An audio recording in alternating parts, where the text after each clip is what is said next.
It's really funny. Someone asked me this the other day, like, what are your hobbies? What are you passionate about? And I'd say I love people, I love Jesus, and I love animals and the planet. I'm broad, right? I just love all of these things. But my testimony starts at Emmanuel Faith, how I remember it and how I was told the story. I was 4. And so there was like the 4-year-old Wednesday night caterpillars. Group. I think it was. Or the pollywogs or the frogs something or like all that. These these cute little kid names. And I was in the class on a Wednesday night, and how my dad tells me the story is that, and I remember the room and I remember being emotional, but I don't remember exactly what happened to me. But I went home, and I guess my sweet dad, he was like, you said to me, along the lines of, I met Jesus, and Mr. AJ, my Sunday school teacher, said that I need to ask you to help me walk in how to invite Jesus into my heart, and if you won't, he will.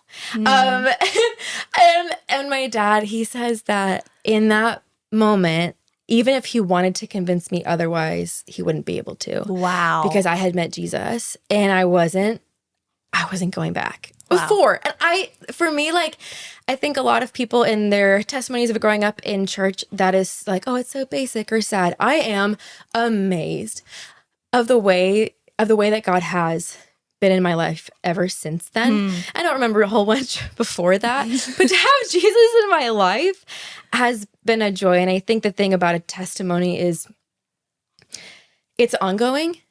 The testimony of my life last year and this year, and I think what will be to come, is all going to just say, well, look what Jesus did. Look what Jesus did in my life.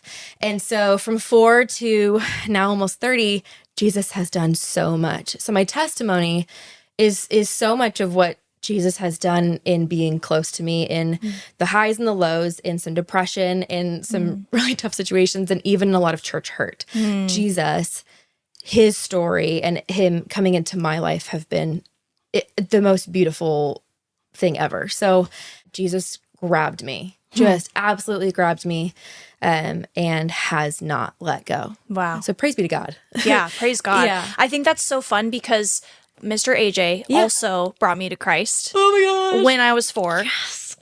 And I remind him every time I see him of how much he has meant to me in my life and my walk of faith. That's because so beautiful. When you think about the people that start the domino effect in kids' lives of having Jesus hold on to them, and that's childlike faith, right? Yes. Like your dad's saying he could have never convinced you otherwise, and that's like the definition of childlike faith. Right.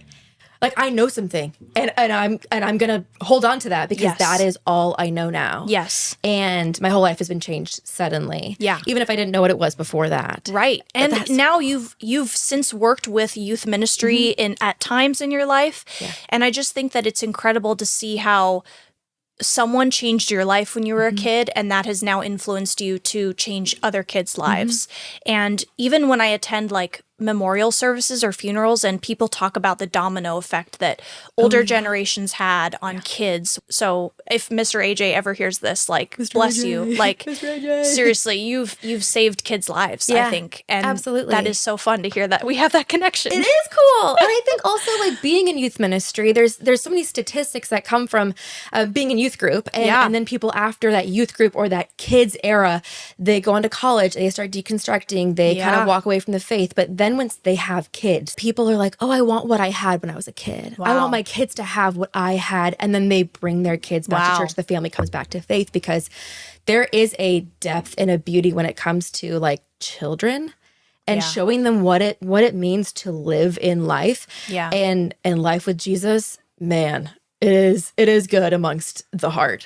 Yeah. So I think kids ministry, children's ministry, youth ministry is so important, even when we see people walk away from the faith. Yeah. Because Jesus has them, and Jesus isn't going to let them go. Yeah. No matter what. Yeah, I love that. And our world has changed since we were kids, right? Like, I can't even imagine the dire need that kids need Jesus now more than ever.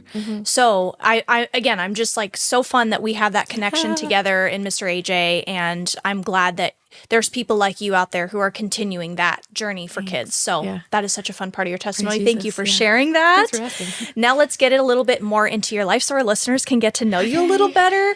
So you are a part of seminary. So you've been taking seminary courses. So what inspired you to pursue seminary studies, and how has this journey shaped your faith? I did my undergraduate at Vanguard University in theological studies.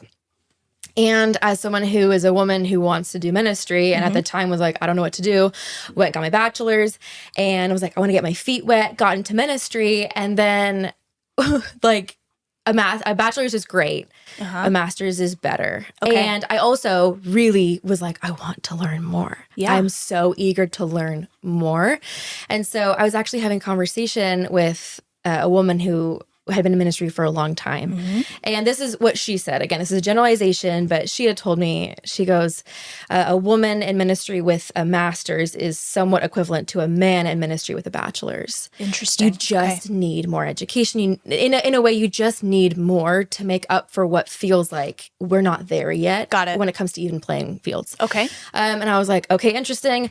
Better get started. I was looking at different programs and different seminaries, and what do I want in seminary? What is it going to do for me? I didn't want just a program that was just going to be education for the sake of education on a resume. Sure. I wanted it to form me. Yeah. I wanted to be in a place that I could grow in and learn in. And so I'm getting a master's in spiritual formation. Okay. There's a couple reasons for that. And there's a couple different, people would have different definitions, or even I would. There's like 5 different things you could say about what spiritual formation is. Okay. And at different seminaries that I was looking at. And so for like a broad idea from what I saw, there's like a route of like global missions, like partnerships. And I was like, oh, that sounds like fun.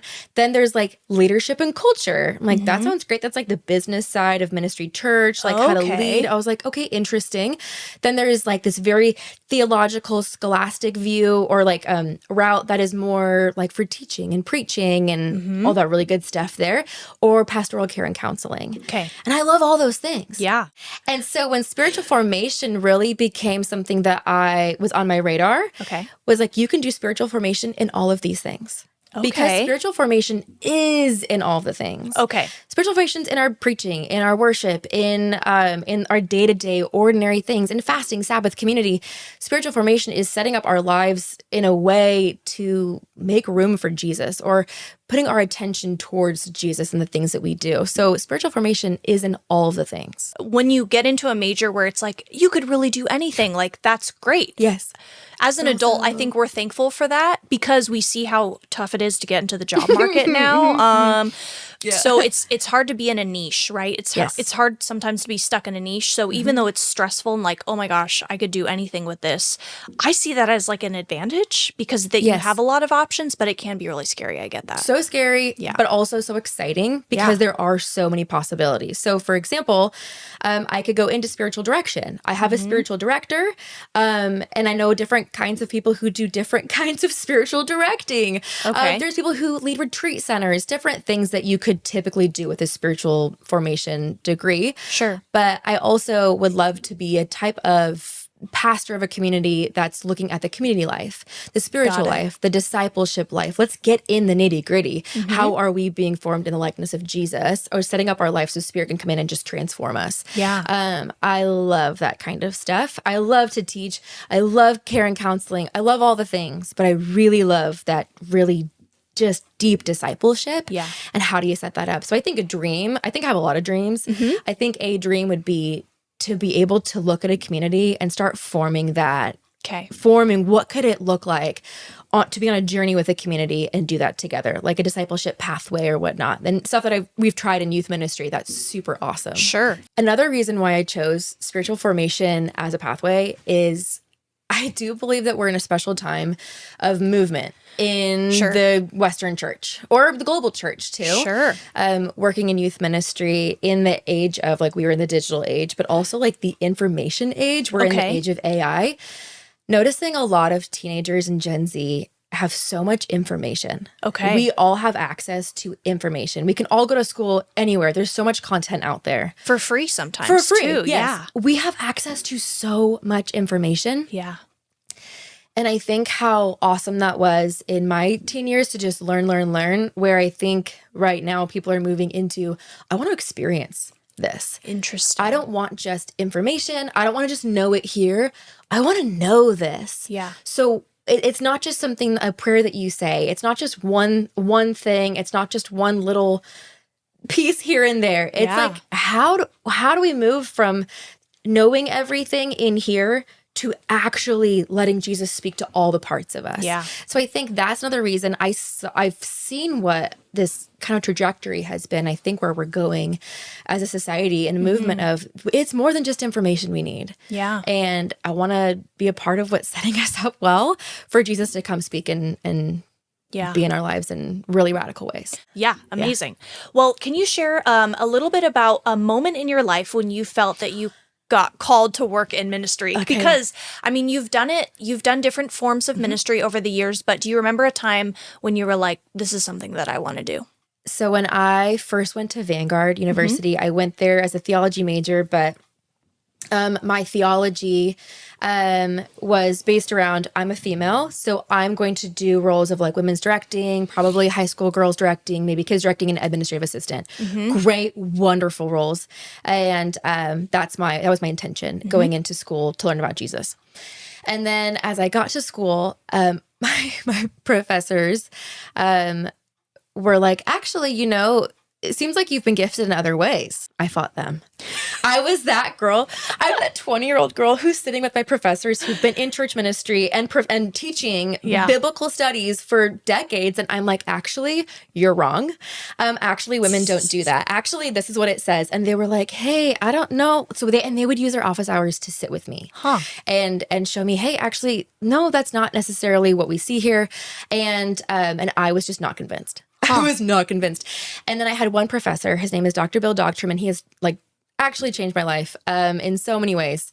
And he walked with me so much in how I was feeling like Jesus was revealing like ministry. There might be more than just what I thought it was for me. And I was like, no, there's no way. So as I was processing that, and then I joined his preaching and teaching class. And I was like, okay, cool. I got to get this one done. I was super nervous, not to speak in public, because I'm pretty like, I got that. Like I actually really enjoy speaking in public, but I thought I was going to get something very wrong about the Bible. I was so terrified because I'm like, I'm a woman, like I'm just not smart enough, all these different like doubts. And he was like, you're going to be fine. So it's my turn to do like my message for our class. It's a small class. And I do my message and I'm like, okay, it's done. I'm still standing there. And how it works is that the entire class, and there's like 12 of us, they all give you positive feedback. Right there is you're still standing there. They're all saying like really nice things. I was like, oh, that's wild. Okay, thanks. And then when they're finished, the professor who is standing at the opposite side of the classroom, he's just gives you the critiques. And he looks at me, and it was such a powerful moment for me that I'll never forget. And he looks at me and he goes, Emmy, you need to stop ignoring the fact that you've been called to do this in front of everybody. And I was like, it was like this powerful moment. Like whatever is telling you that you don't have what it takes, we're going to peel that off in front of everybody. And I just was like, all right.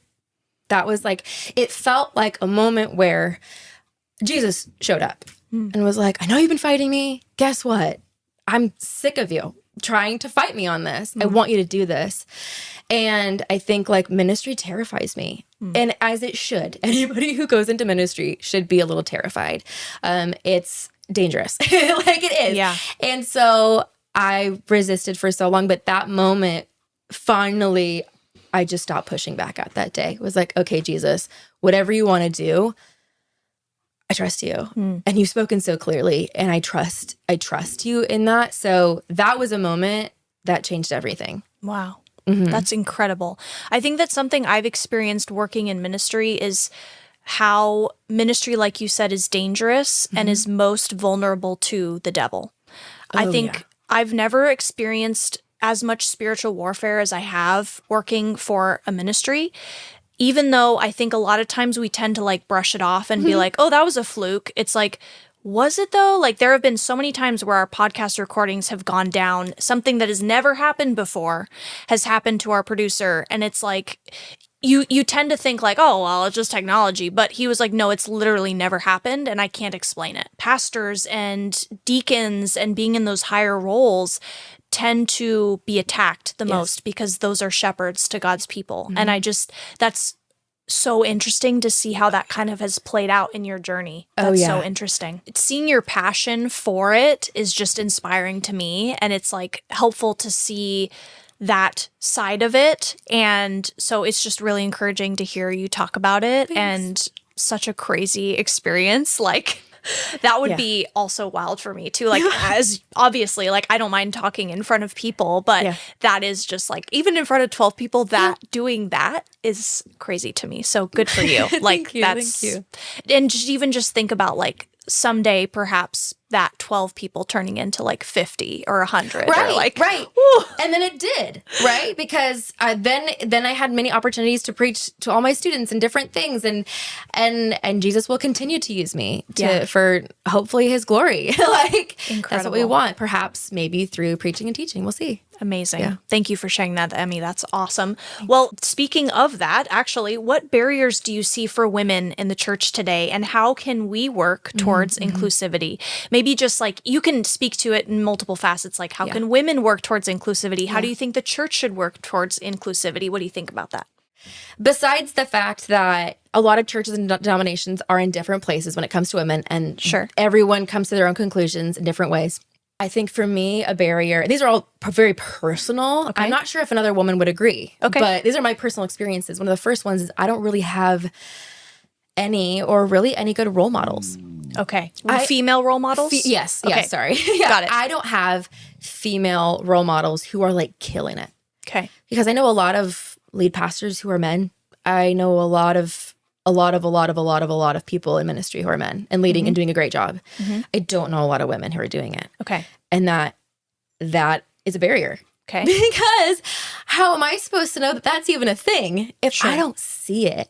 I think I know I have really, really great mentors. I have a lot of like pastors' wives that are incredible, people who've walked in ministry in different facets who have poured into me, but I don't currently have a vision of a woman doing anything that I want to do. Okay. I don't see it. So we don't see it.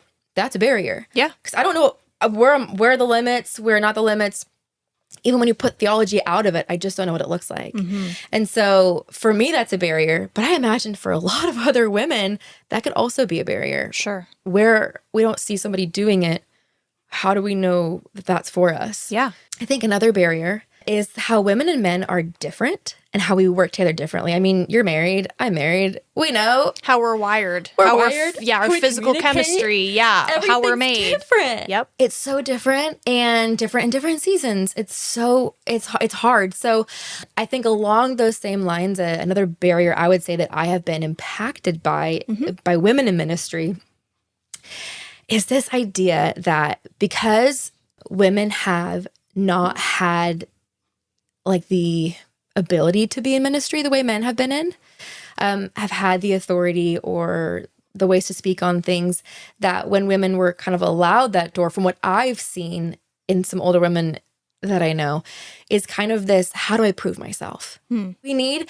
women to show up in the way that they feel like they've been led by Jesus, and we need both. Yeah. But it's hard to get there. So I think giving women grace. I think that we see that in the secular world too, right? We see like boss babes or like, women fighting to kill the inequality that we see even in the secular world. And that oftentimes gets us burnt out way faster than if we were to just sit back and see if where God has us is where he wants us to be. Right. Think of the example that we're setting for other young women who may have that same dream, but are like, well, I don't have that assertive personality. So what am I supposed to do then? Then I don't know, where does my role work, right? Where I don't know any women who are a head pastor, but I know women in other roles. Yeah. But I'm still kind of sorting it out, right? When Jesus wants us to be part of his church, he wants us in the church, but there's so many places that are, hidden that we get to be a part of as well. Totally.